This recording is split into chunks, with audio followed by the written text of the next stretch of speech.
बिस्मिल्लाहिर्रहमानिर्रहीम अस्सलाम वालेकुम। सऊदी इन्फो यूट्यूब चैनल में आपको खुश आमदीद कहते हैं। वज़ारतुल मवारिद अल बशरिया की जानिब से हुरूब के हवाले से 6 सफ़ों पर तफ़सीलात जारी की गई हैं।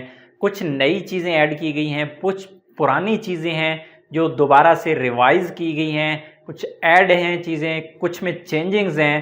टोटल आप लोगों के लिए यहाँ पे मैं 9 पॉइंट लेके आया हूँ। 6 सफ़ों का ये पूरा एक ऑर्डर है जो वज़ारतुल मवारिद अल बशरिया की जानिब से जारी किया गया है। एक कानून है पूरा। आप लोगों को इंशाल्लाह पूरी डिटेल समझाऊंगा हुरूब के कवानीन के बारे में। जिन लोगों के पुराने हुरूब लग चुके हैं, जिन लोगों के अभी हुरूब नहीं लगे और उनको ख़तरा है कि हुरूब लग जाएगा या फिर इन फ्यूचर आपका हुरूब लग जाता है, आप क्या करेंगे, इंशाअल्लाह बहुत सारी डिटेल आपको इस वीडियो में मिलने वाली है। क्योंकि एक लंबी चौड़ी चीज़ है, पूरे 6 सफ़े हैं, तो मैंने उनको शॉर्ट किया है। शॉर्ट करके मैंने उन्हें टोटल 9 पॉइंट्स पर ले आया हूँ। हो सकता है ये वीडियो लंबी हो जाए, लेकिन इसमें कई चीज़ें होंगी जो आपको साथ साथ इंशाल्लाह डिटेल बताता जाऊँगा।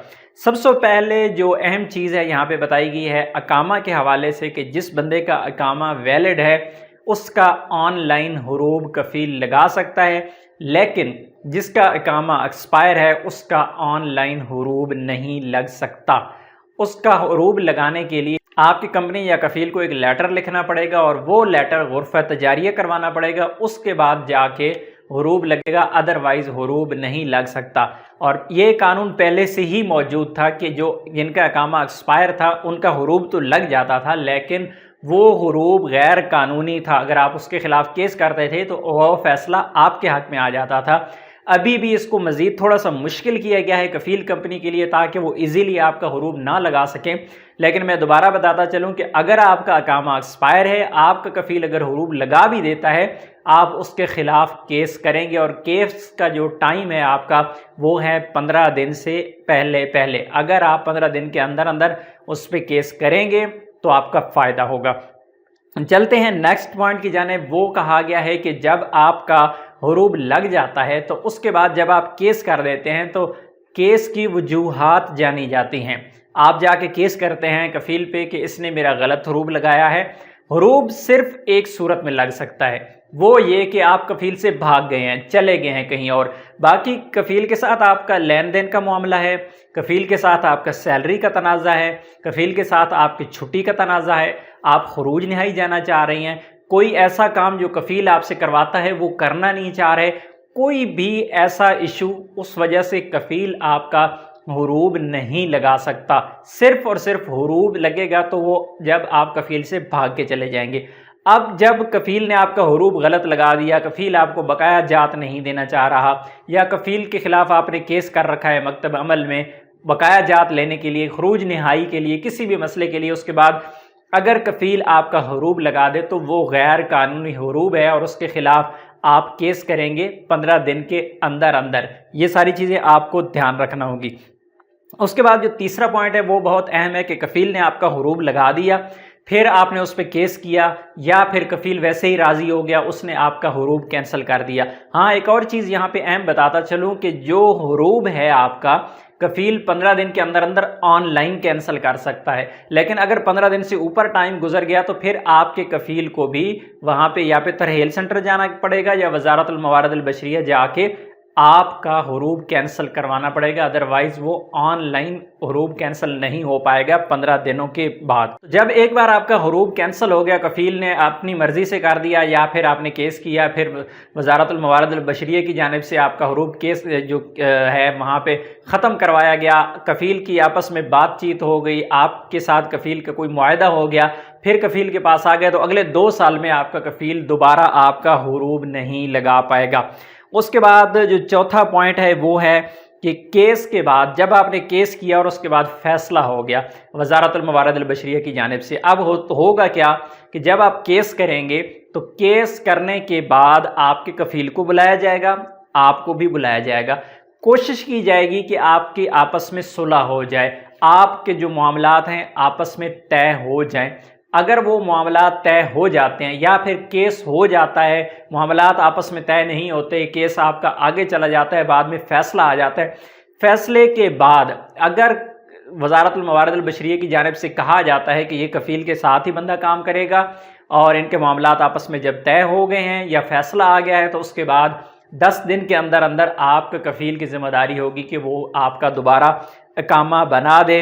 اور اگر نقل کفالہ کا کہا گیا ہے، اگر وزارت الموارد البشریہ کی جانب سے آپ کو نقل کفالہ کا کہا گیا ہے تو پھر 15 دن کے اندر اندر آپ کا نقل کفالہ ہونا ضروری ہے۔ جو آپ کا موجودہ کفیل ہے وہ کسی بھی قسم کی کوئی رکاوٹ نہیں ڈال سکے گا۔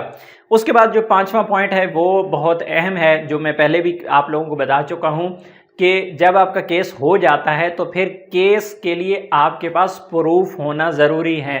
ایسا نہیں ہے کہ آپ کے پاس کوئی پروف ہی نہیں ہو اور زبانی کلامی آپ چیزیں کہتے رہیں کہ اس نے مجھے یہ کہا تھا، میں نے اسے یہ کہا تھا، میں فلاں جگہ پہ تھا، میں ایسے تھا۔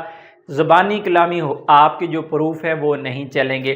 کوشش کیجئے گا کہ آپ پروف اپنے پاس رکھیے گا کہ ہاں میں ڈیوٹی پر تھا، میں روم میں تھا، میں بیمار تھا، میں نے چھٹی لی ہوئی تھی، میں عمرہ کے لیے گیا تھا۔ کچھ بھی ایسے پروف جو آپ کے پاس ہونے چاہیے کہ اس بندے نے میرا حروب غلط لگایا ہے، میں بھاگا نہیں تھا، تب ہی آپ کے حق میں فیصلہ آئے گا۔ چھٹے نمبر پہ جو چیز ہے وہ ہے کہ 2 طرح سے آپ کفیل پہ کیس کر سکتے ہیں۔ ایک کیس ہے آن لائن کیس ناجز کے ذریعے، اور دوسرا جو کیس ہے وہ ہے مکتب عمل میں جا کے۔ تو نارملی روٹین میں کیونکہ یہ ناجز پہ جا کے جو کیس کرنا ہے کافی لمبا چوڑا پروسیس ہے، ایک فارم فل کرنا ہی، کیس کو دائر کرنا ہی کافی زیادہ مشکل ہو جاتا ہے ایک عام بندے کے لیے۔ تو اس کے لیے کیا ہے، یہ 2 طریقے ہیں آپ کے پاس، یا تو آپ مکتب عمل جائیں، وہاں پہ جا کے کیس کریں، ایک دوسرا یہ کہ جو پارٹ ٹائم خدمات عام کے نام سے جو مکتب بنے ہوتے ہیں، آفس بنے ہوتے ہیں، سعودی بیٹھے ہوتے ہیں، یا پھر جوازات کے باہر جو آفیسز بنے ہوتے ہیں جو لوگوں کو لیگل گائیڈ لائن دیتے ہیں، ان کے کام کرتے ہیں، photocopy, printing, online registrations وغیرہ، تو ان کے پاس جا کے آپ اپنا کیس دائر کروائیں گے۔ اور اس کے بعد جو 7واں نمبر ہے اس میں صلح کی بات کی گئی ہے کہ صلح اگر آپ کی 7 دنوں کے اندر اندر آپ نے کیس دائر کیا، 7 دنوں کے اندر آپ کو بھی بلایا جائے گا، آپ کے کفیل کو بھی بلایا جائے گا۔ اگر معاملات طے ہو جاتے ہیں تو ٹھیک ہے، نہیں تو کیس آپ کا آگے فارورڈ ہو جائے گا۔ 8ویں نمبر پر بہت ہی اہم چیز ہے کہ اگر آپ کا حروب لگ چکا، حروب لگنے کے بعد آپ چلے گئے، آپ کو کہیں پولیس نے پکڑ لیا، آپ ترحیل سینٹر چلے گئے، آپ کا ڈیٹا لے لیا گیا، کہیں پولیس نے پکڑ لیا، کچھ بھی ایسا ہوا، چاہے حروب لگنے کے دوسرے دن بعد آپ کو پکڑ لیا گیا، تو پھر آپ کا کفیل جو ہے اس آپ کا حروب کینسل نہیں کروا پائے گا، کیونکہ وہ کیس پھر گورنمنٹ کا کیس بن جاتا ہے اور وہاں پہ رجسٹرڈ ہو جاتا ہے، پھر آپ کا کفیل کچھ نہیں کر سکتا، آپ کا حروب بھی کینسل نہیں کر پائے گا۔ اسی طرح جو پرانے حروب والے لوگ ہیں جن کے پہلے سے حروب لگ چکے ہیں اور ان کو ختم کرنے کا کیا ہوگا، تو ان کو ختم کرنے کے وہی پرانے طریقے ہیں، کوئی نئی چیز نہیں ہے۔ اس میں بہت ڈیٹیل کے ساتھ ویڈیو شیئر کر چکا ہوں کہ پرانا حروب جن کا لگا ہوا ہے وہ کس طرح اپنا حروب کینسل کروا سکتے ہیں، تو اس ویڈیو کا لنک میں نے ڈسکرپشن میں دے دیا ہے، وہاں پہ جا کے آپ دیکھ لیجئے گا کہ کس طرح آپ اپنا حروب کینسل کروا سکتے ہیں۔ وہ صرف اس صورت میں آپ کا حروب کینسل ہو سکتا ہے کہ آپ کا کفیل یا کمپنی راضی ہیں، پھر آپ کا حروب کینسل ہو جائے گا، آپ کو فائن ہوگا، فائن پے کرنا ہوگا اور حروب کینسل بہرحال ہو جائے گا۔ امید ہے آج کی انفارمیشن آپ کو اچھی لگی ہوگی۔ انفارمیشن اچھی لگی تو ویڈیو کو لائک ضرور کیجیے گا۔ ملتے ہیں نیکسٹ ویڈیو میں، تب تک کے لیے اجازت دیجیے، اللہ حافظ۔